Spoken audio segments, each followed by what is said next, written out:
I feel like this is heavier than Julia. Oh my god. Guys, this is so nice. 115,000. आखिर कहां से आता है Dubai के पास इतना सारा सोना? दोस्तों, जिस तरह हम भारतीयों को समोसा जलेबी पसंद है, ठीक उसी तरह दुबई के लोगों को सोना पसंद है। तभी तो सोने की गाड़ियों से लेकर सोने की घड़ियों तक उनके पास हर एक चीज मौजूद होती है। यहाँ तक कि वो खाने में भी सोना इस्तेमाल करते हैं। अब सुनने में आपको ये बात थोड़ी अजीब जरूर लग रही होगी और कई लोग तो सोच रहे होंगे भला कोई खाने में सोना कैसे इस्तेमाल कर सकता है। पर दोस्तों, दुबई में कुछ भी संभव है और जब बात सोने की आती है तो दुबई का एक अलग ही लेवल होता है, जिसके बारे में आप जितना सुनेंगे उतना ही ज्यादा हैरत में पड़ेंगे। लेकिन सवाल यहाँ ये आता है कि आखिर दुबई के पास इतना सारा सोना आया कहाँ से और क्यों दुबई में सोना सस्ता मिलता है? इन सभी सवालों के जवाब जानने के लिए इसी तरह वीडियो में बने रहिए और हाँ, अपने चैनल फैक्ट मंत्रा को सब्सक्राइब करना बिल्कुल ना भूलें।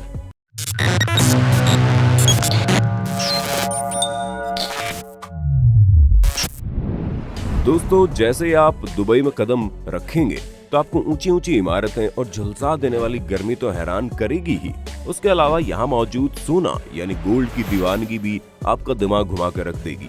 और यही वजह है कि दुबई को सिटी ऑफ गोल्ड के नाम से जाना जाता है। और ऐसा इसलिए है क्योंकि दुबई के विकास में तेल और टूरिज्म का जितना ही योगदान है, उतना ही योगदान सोने का भी है। जहाँ एक तरफ दुबई में सोने की सबसे बड़ी बड़ी कंपनियों के शोरूम बने हैं, तो वहीं एक मार्केट ऐसा भी है जिसके अंदर 1000 से ज्यादा सोने की दुकानें हैं और उन दुकानों में रोजाना हजारों किलो सोने का बिजनेस होता है। क्योंकि दुबई में सोने तोले के हिसाब से नहीं बल्कि किलो के हिसाब से बिकता है। आखिर ये मार्केट कौन सी है जो हर रोज हजारों किलो सोने का बिजनेस करती है? ये तो हम आपको बताएंगे ही, पर उससे पहले चलिए जानते हैं कि आखिर दुबई में इतना सारा सोना आ कहां से रहा है। असल में दोस्तों, दुबई साउथ अफ्रीका से बहुत बड़ी मात्रा में कच्चा सोना अपने यहाँ मंगवाता है और फिर उस कच्चे सोने से एक से बढ़कर एक खूबसूरत जेवरात बनकर तैयार होते हैं, जिसके बाद दुबई का स्टैंप लगते ही इन ज्वेलरी का रेट दुबई में बिकने वाले सोने के दाम पर पहुंच जाता है। सिर्फ इतना ही नहीं दोस्तों, दुबई में तैयार हुई ज्वेलरी इतनी शुद्ध और खूबसूरत दिखती है कि इन्हें न सिर्फ दुबई में बल्कि दुनिया भर में बेचा जाता है, जिसमें भारत और चाइना तो सबसे आगे है। और इस तरह दुबई हर साल करीब 1200 टन सोने का व्यापार करता है। आप ये समझ लीजिए कि पूरी दुनिया में जितना भी सोना बेचा जाता है, उसका एक बहुत बड़ा हिस्सा जो कि लगभग 29% है, वो अकेले दुबई का ही होता है। दोस्तों, दुबई में सोने की मार्केट इतनी ज्यादा बड़ी है कि यहाँ गोल्ड सेक्टर में करीब 4086 कंपनीज काम करती है।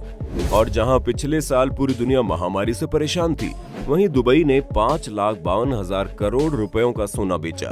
अब ये तो हम अच्छे से जानते हैं कि भारत में लोगों को सोने का कितना ज्यादा क्रेज है, तभी तो किसी भी शुभ अवसर पर लोग सोना खरीदना या फिर पहनना नहीं भूलते।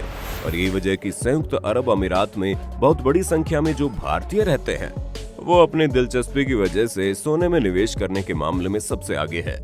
दुबई में सोने के ऊपर निवेश करने के मामले में हम भारतीयों के बाद सबसे ज्यादा योगदान पाकिस्तान, ब्रिटेन, सऊदी अरब, ओमान और कनाडा के लोगों का है।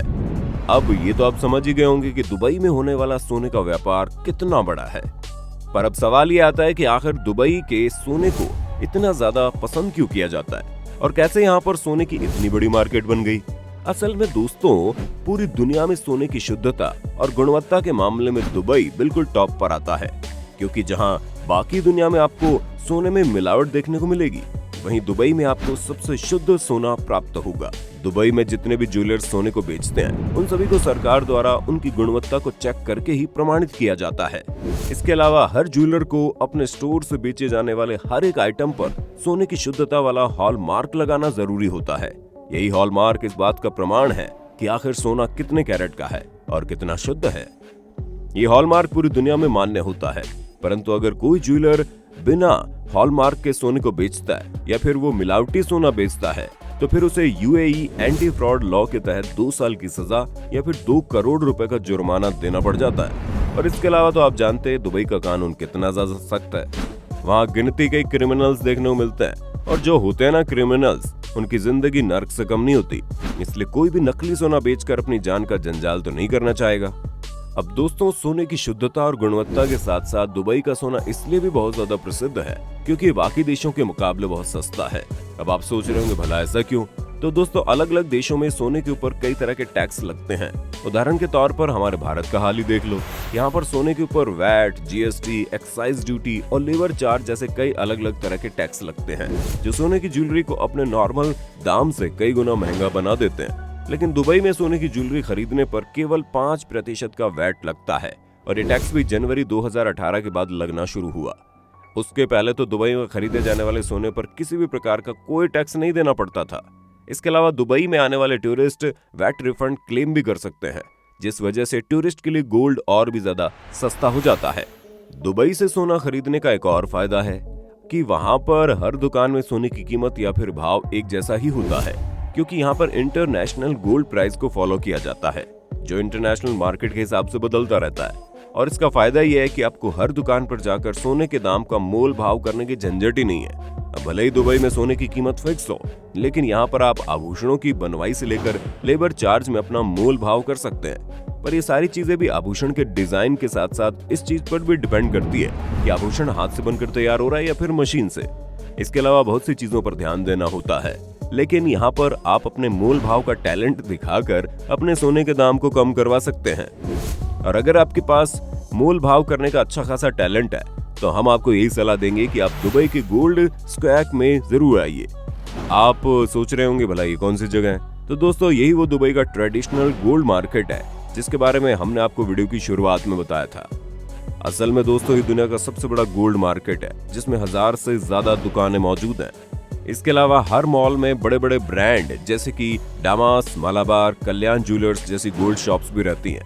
दोस्तों यहाँ आपको लेटेस्ट से लेटेस्ट डिजाइन की ज्वेलरी मिल जाएगी, वो भी बिल्कुल किफायती दामों पर। और यहाँ आप किसी भी दुकान से खरीदारी कर सकते हैं, क्योंकि शुद्धता के मामले में यहाँ पर मौजूद हर दुकान बिल्कुल सटीक दाम देती है।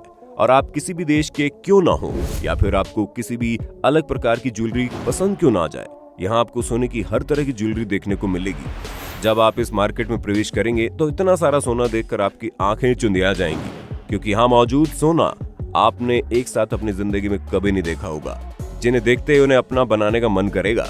दोस्तों दुबई से सोना खरीदने का एक फायदा और भी है। अगर आप दुबई का खरीदा हुआ सोना एक्सचेंज करने जाते हैं, यानी कि बदलने जाते हैं, तो जितना वजन आपकी ज्वेलरी का होता है उतना पूरा सोना माना जाता है, यानी कि उसका दाम बिल्कुल भी कम नहीं होता। अब आते हैं मुद्दे की बात पर। अगर आप खुद दुबई जाकर सोना खरीदते हैं तो कितना सोना आप बिना एक्स्ट्रा चार्ज दिए अपने देश में ला सकते हैं? तो दोस्तों central board of indirect taxes and customs के मुताबिक कोई भी यात्री जिसके पास वैलिड इंडियन पासपोर्ट है और 1 वर्ष से ज्यादा समय से विदेश में रह रहा है, वो अपने साथ सोने की ज्वेलरी ला सकता है। लेकिन इसका मतलब ये नहीं है कि पूरा बैग भर के सोना खरीदा और भारत लाकर बेच दे रहे हैं। इस पर भी लिमिट है।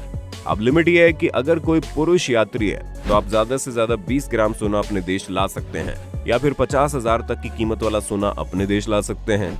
लेकिन अगर आप एक महिला हैं तो आप 40 ग्राम सोना या फिर इसके मूल्य का 1 लाख रुपए से ज्यादा न हो, इतने सोने के आभूषण आप बड़े आराम से बिना कोई एक्स्ट्रा चार्ज दिए अपने देश ला सकते हैं।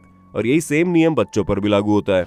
लेकिन अगर आप दुबई से अपने देश में इससे ज्यादा सोना लाना चाहते हैं तो आपको कस्टम ड्यूटी देनी पड़ेगी, जो कि पहले 10% थी, अब बढ़कर 12.5% हो गई है। पर दोस्तों यहाँ ये भी मतलब नहीं है कि आप कस्टम ड्यूटी देकर मनचाहा सोना ला सकते हैं, इसकी भी लिमिट है। ऐसे में अगर आप दुबई में 6 महीने से ज्यादा रुके हैं तो आप 1 किलो सोने के बिस्किट या फिर सोने के सिक्कों के रूप में ला सकते हैं।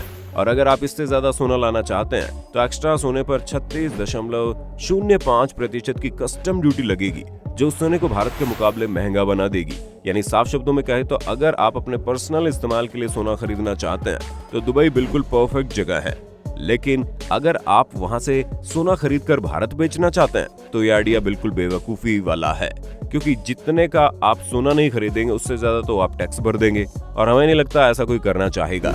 ऐसे में दोस्तों आप जब कभी भी दुबई जाएं तो सोना जरूर खरीदें, लेकिन उसकी तस्करी करने की कोशिश ना करें। बाकी आपका इस वीडियो पर क्या कहना है कमेंट में बताइए। इसी तरह की वीडियोस देखने के लिए चैनल को जरूर सब्सक्राइब कर लें। धन्यवाद। दोस्तों आपकी स्क्रीन पे 2 और वीडियोस दिख रही हैं, जिसे देखने के लिए आप इस स्क्रीन पर क्लिक करें। दोनों देखिएगा, बहुत अच्छी वीडियो बनी है।